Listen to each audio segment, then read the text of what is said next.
Alors, on a un polynôme P de x qui est égal à 2x carré moins 12x plus 16. Et on souhaite estimer avec la calculatrice la valeur des racines. Alors on se souvient que les racines d'un polynôme ben, correspondent aux abscisses des points au niveau desquels la parabole coupe l'axe des abscisses. Donc on va utiliser la calculatrice pour tracer cette parabole et voir où est-ce que l'axe des abscisses est traversé. Donc la calculatrice, la voilà. Bon. Et donc là, ce que je vais commencer par faire, c'est rentrer l'expression algébrique de mon polynôme. Donc 2x carré moins 12x plus 16. Voilà, comme dans les émissions de cuisine, c'est déjà fait. Bon. Et alors ensuite, ce que je vais faire, c'est, je vais aller sur mode, hop, ici, et vous voyez, je vais me mettre sur graphe table. Comme ça, quand je vais faire ma représentation graphique, j'aurai le tableau et le graphe simultanément. Ok. Donc là maintenant, je vais faire seconde graphe.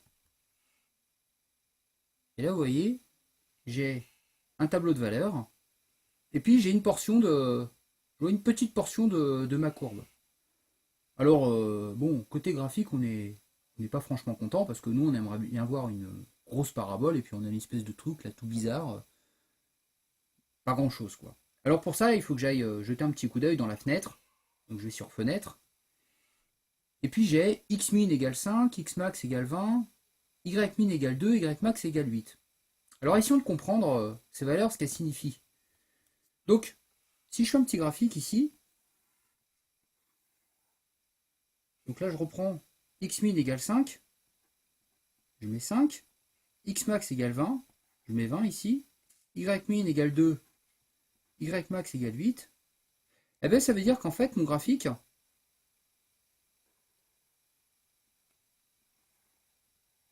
ma calculatrice, ça va me représenter ce qu'il y a ici. Et là si je reprends le graphique, cette espèce de morceau de courbe là, ben, pour ainsi dire, c'est comme si j'avais ça comme ça. Bon ben moi ce qui m'intéresse, c'est d'avoir tout ça quoi, hein. Un truc comme ça.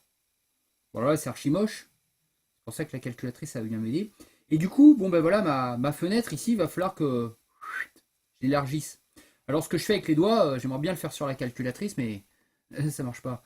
Bon, et bien pour ça, ce que je vais faire, c'est je vais changer les paramètres de ma fenêtre. Et donc là, je vais remplacer 5 et 20 par d'autres paramètres. Ben, je vais prendre, là, ce que je voudrais, c'est, vous voyez, un truc comme ça, quoi. Bon, voilà, je vais pas me pouler, je vais prendre moins 10. Là, je vais mettre, je sais pas moi, 30. Même pas, mais je n'ai même pas besoin de prendre 30 à la limite. Si je prends ça comme ça, j'aurais, vu que j'ai la portion ici, bon, bah, je sais pas, je vais prendre par exemple 10. Et puis ici, je vais prendre 10. Et là, je vais prendre, admettons, moins 10. Alors, on essaye. Donc, on y va. Donc, x min, moins 10. X max, 10. X grade, c'est les graduations, on s'en fiche. Y min, moins 10. Y max, 10. Bon, je fais seconde graphe. Ah, ben voilà. Là, on est content. Là, on est content. Vous voyez.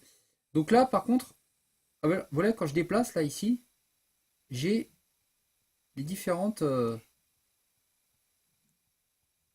valeurs prises par... donc là, par exemple, ici, là, j'ai 1, à côté, j'ai 6. Ça veut dire que quand j'ai x qui vaut 1, p de x, il vaut 6. Quand je remplace x par 1 et que je fais le calcul, ça vaut 6. Hein, c'est ce que me dit la calculette. Et ça se matérialise par le petit point qui est affiché, que je peux déplacer. Donc là, si je déplace, quand x vaut 1,5, p de x il vaut 2,5. Ce qui se matérialise par le point. Si je descends, ben là, vous voyez, quand x il vaut 2, j'ai p de x qui vaut 0. Et ben voilà, ben j'ai une racine là. J'ai une racine ici. Ça correspond à l'intersection avec l'axe des abscisses.